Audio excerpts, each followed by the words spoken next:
दोस्तों नमस्कार, स्वागत है आपका परीक्षा खबरी में। 29 सितंबर 2021 की महत्वपूर्ण खबरों को देखेंगे। किसी भी कोर्स से जुड़ना हो, यूपी पीसीएस, बीपीएससी का भी हमने स्टार्ट कर दिया है।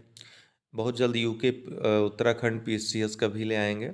आरओ हो गया, प्रीलिम्स मुख्य परीक्षा, या फिर टेस्ट सीरीज आंसर राइटिंग मुख्य परीक्षा के लिए किसी भी कोर्स से जुड़ना चाहते हो तो कांटेक्ट नंबर है, व्हाट्सअप नंबर है, व्हाट्सअप करके डिटेल्स लेकर जुड़ सकते हैं। चलिए शुरू करते हैं। आज के दिन 29 सितंबर को विश्व हृदय दिवस के रूप में मनाया जाता है।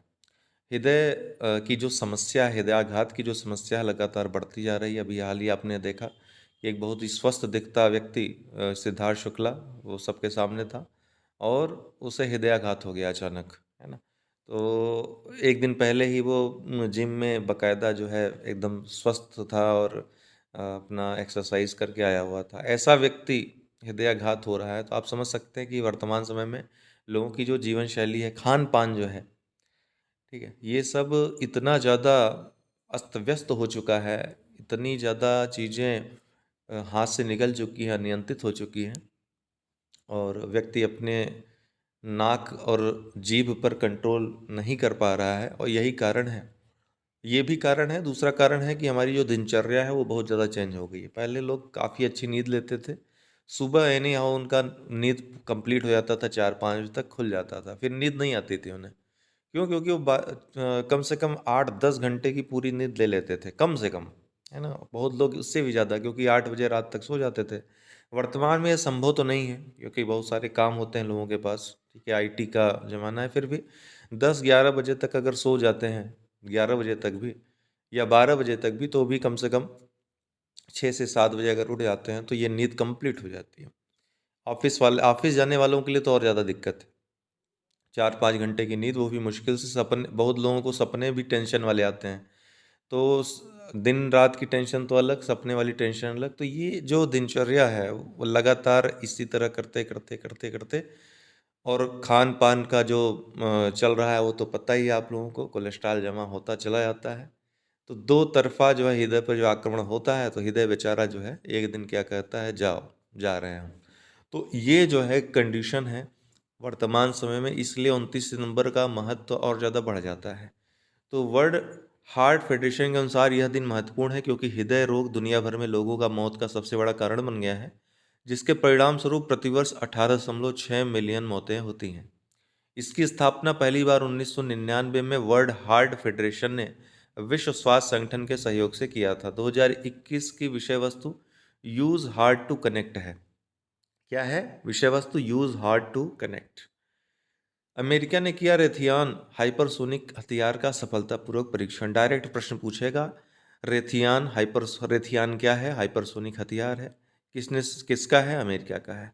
तो संयुक्त राज्य अमेरिका ने रेथियान टेक्नोलॉजीज द्वारा निर्मित एक हाइपरसोनिक हथियार का सफलतापूर्वक परीक्षण किया। Hypersonic air breathing weapon concept का स्वतंत्र उड़ान परीक्षण सितंबर 2021 में हुआ। हाइपरसोनिक हथियार ऊपरी वायुमंडल में ध्वनि की गति से 5 गुना अधिक, या लगभग इसको 5 मैक बोलेंगे, और 6200 किलोमीटर प्रति घंटे की गति से यात्रा करते हैं। प्रथम की सीईओ, प्रथम एक संस्था जो है जो कि शिक्षा से जुड़ी है, सीईओ रुक्मिणी बनर्जी को मिला वैश्विक शिक्षा पुरस्कार। बहुत महत्वपूर्ण है। भारत के प्रथम एजुकेशनल फाउंडेशन की सीईओ रुक्मिणी बनर्जी को शिक्षा विकास के लिए ये पुरस्कार 2021 से सम्मानित किया गया है। यह शिक्षा के क्षेत्र में एक शीर्ष वैश्विक पुरस्कार है और यह पुरस्कार उन्हें स्कूलों में लर्निंग के परिणामों में सुधार के लिए उनके काम के लिए दिया जाता है। स्टैनफोर्ड यूनिवर्सिटी के प्रोफेसर एरिक हनुशेक को शिक्षा अनुसंधान के लिए ये दान पुरस्कार 2021 से सम्मानित किया गया है। तो दो लोगों को सम्मानित किया गया है, एरिक हनुशेक को शिक्षा अनुसंधान के लिए और रुक्मिणी बनर्जी को शिक्षा विकास के लिए ये दान पुरस्कार। ध्यान देने वाली बात है कि इस संस्था की एक महत्वपूर्ण रिपोर्ट है असर, जिसको कहते हैं। असर रिपोर्ट क्या है? तो प्रथम नामक एक ये जो गैर लाभकारी संस्था या एनजीओ है, इसके द्वारा प्रत्येक वर्ष जारी होता है। और इस रिपोर्ट में क्या रहता है? देश के जो ग्रामीण क्षेत्र के बच्चे हैं उनका प्रारंभिक स्तर पर, ठीक है, प्रारंभिक स्तर पर जो भाषा है, उनका बातचीत करने का जो कौशल है, समझने का जो कौशल है, गणित, इससे संबंधित आंकड़ा इसमें प्रस्तुत किया जाता है। इसके लिए जो सर्वेक्षण का तरीका है, बड़ा मतलब आप कह सकते हैं बहुत प्रभावी है। इसमें विद्यालय की बजाय घर घर जाकर बच्चों से बात करते हैं ये सब। ठीक है, विद्यालय के सामने कभी कभी बच्चे क्या होते हैं, टीचर्स के सामने उस तरह से नहीं व्यवहार कर पाते हैं। तो घर घर जाकर बच्चों से बातचीत करते हैं और उनकी अन्य गतिविधियां भी जो होती हैं खेल कूद की, एक दूसरे से बातचीत करने की, उसे नोटिस करते हैं और उससे रिपोर्ट तैयार करते हैं। ठीक है? तो असर रिपोर्ट बहुत महत्वपूर्ण है, जो कि प्रथम संस्था द्वारा जारी होती है। भारत में फ्यूचर इंजीनियर की पहल लेकर आया अमेज़ॉन। तो अमेज़ॉन ने भारत में अपनी फ्यूचर इंजीनियर पहल शुरू करने की घोषणा की है। यह कार्यक्रम कम प्रतिनिधित्व वाले, कम सेवित समुदायों के छात्रों के लिए कंप्यूटर विज्ञान सीखने और कैरियर के अवसरों तक पहुंच को सक्षम करेगा। अपने पहले वर्ष में कार्यक्रम का उद्देश्य 7 भारतीय राज्यों के 900 सरकारी और सहायता प्राप्त स्कूलों के 1 लाख से अधिक छात्रों को सीखने के अवसर प्रदान करना है। नासा ने पृथ्वी की सतह की निगरानी के लिए किया लैंडसैट 9 उपग्रह लॉन्च। क्या? लैंडसैट 9 उपग्रह लॉन्च नासा ने किया पृथ्वी की सतह की निगरानी के लिए। तो अर्थ ऑब्जर्वेटरी ये सैटेलाइट है। नासा ने 27 सितंबर 2021 को पृथ्वी की भूमि की सतह की निगरानी के लिए बनाए गए एक शक्तिशाली उपग्रह लैंडसैट 9 को सफलतापूर्वक लॉन्च किया। लैंडसैट 9 नासा और यूएस जियोलॉजिकल सर्वे के एक संयुक्त मिशन कैलिफोर्निया के बैंडनबर्ग के स्पेस लॉन्च कॉम्प्लेक्स 3E से United launch alliance Atlas 5 rocket पर रवाना हुआ। यह पानी के उपयोग, जंगल की आग के प्रभाव आदि जैसे प्रमुख मुद्दों पर विज्ञान आधारित निर्णय लेने में मदद करेगा। डीआरडीओ ने किया आकाश प्राइम मिसाइल का सफल परीक्षण। इसके पहले आपने देखा था कि अग्नि 1 मिसाइल जो था उसका उन्नत संस्करण अग्नि प्राइम का परीक्षण किया गया था। अभी डीआरडीओ ने आकाश जो मिसाइल है उसका जो उन्नत संस्करण है अग्नि आकाश प्राइम का 27 सितंबर 2021 को उड़ीसा के चांदीपुर में एकीकृत परीक्षण रेंज से सफलतापूर्वक परीक्षण किया। मिसाइल ने दुश्मन के विमानों का प्रतिनिधित्व करने वाले मानव रहित नकली हवाई लक्ष्य को इंटरसेप्ट करके उसे नष्ट कर दिया। आकाश प्राइम बेहतर सटीकता के लिए स्वदेशी सक्रिय रेडियो फ्रिक्वेंसी सीकर से लैंस है।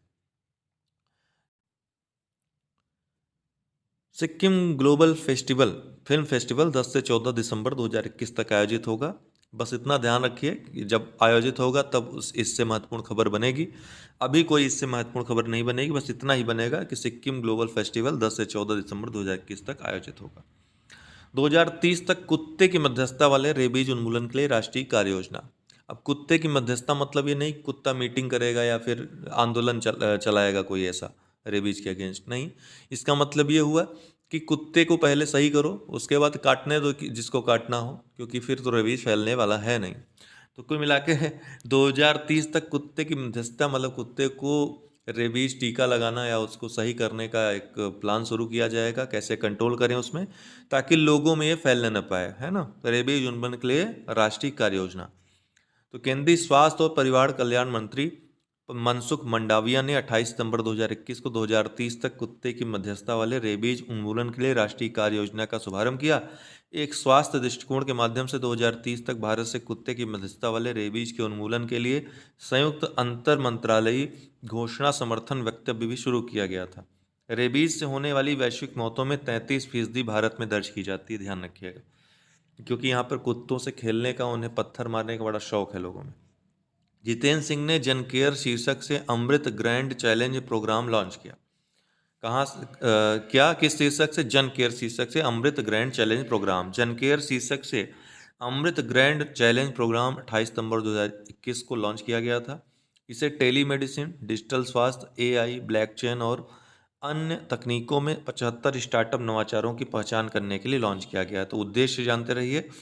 इसे केंद्रीय विज्ञान और प्रौद्योगिकी राज्य मंत्री डॉक्टर जितेंद्र सिंह ने जैव प्रौद्योगिकी उद्योग अनुसंधान सहायता परिषद की 10वीं बायोटेक इनोवेटर्स मीट में लॉन्च किया था।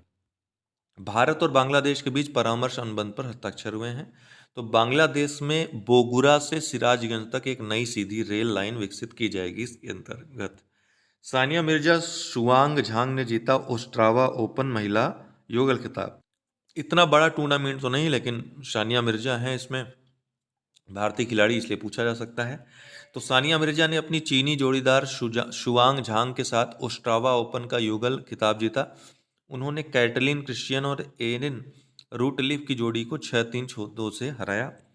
फाइनल 26 सितंबर 2021 को चेक गणराज्य के ओस्ट्रोम में CEZ एरिना में आयोजित किया गया था। यह सानिया मिर्जा का इस सीजन का पहला खिताब है और उनके करियर का 43वां खिताब है। तीरंदाजी विश्व चैंपियनशिप में भारत ने 2 रजत पदक जीते हैं। तो भारत के तीरंदाजों ने दक्षिण डकोटा में हो रहा है, ध्यान रखिए, में वैश्विक तीरंदाजी चैंपियनशिप में वीमेन कंपाउंड टीम और कंपाउंड मिक्स टीम प्रतियोगिताओं में रजत पदक जीते हैं। कंपाउंड मिक्स टीम फाइनल में ज्योति और अभिषेक वर्मा की भारतीय टीम ने रजत पदक जीता है। तो कौन कौन? ज्योति और अभिषेक वर्मा। वीमेन कंपाउंड टीम में ज्योति सुरेखा वेन्नम, मुस्कान किरार और प्रिया गुर्जर की भारतीय टीम ने रजत पदक जीता है। तो थैंक्स फॉर वॉचिंग। आज के लिए इतना ही। बहुत बहुत धन्यवाद।